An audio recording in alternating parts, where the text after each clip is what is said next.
Bueno, lehenik eta behin, zorionak, txapela irabazteagatik, ze emozio daukazu momentu honetan?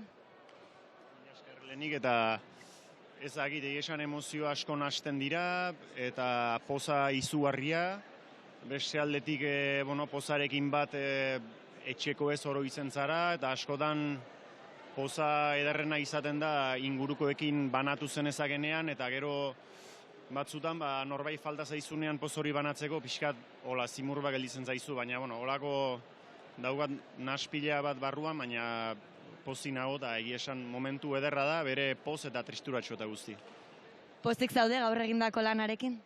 Bai, orokorrean hartzen baldin badut, beti berso saioak, berso lanak badu lan batean nahi zenuen gehiago borobildu, beste batean irristadaren bat, baina uste dut eutxiz ibili naizela, borobildu nahian ofizioetakoak eta pixkat ezin lortuz, bakarkakoetan beteago gelditu naiz, eta bai, uste dut orokorrean hartuta eutxi dio dela hor, beti gelditzen da han olain banu, hor urain banu, baina bai bira, ikusi dut ondokoek ze saio egin duten, buruz burukora sartu naizenean Mirenen saio hasieratik pixkat entzuten ari nintzen, Mirenek ikusi dut ze saio egin duen, eta egia esan pozik nago.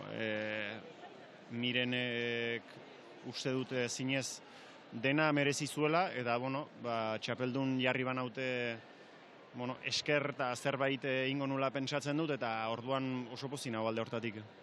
Amets, ze giro sumatzen zen holtza gainetik? Egia esan giroa oso ederra zen, oso hurbil ikusten zen jendea, badaramagu urte terdi baino gehiago hurbiltasuna lortu naiz eta ezinik eta horrekin borrokan, eta egia esan plaza ederra zegoen, ze gainean sentitzen zen, eta pixka bat eskaini orduko bueltan ematen zuen jendeak.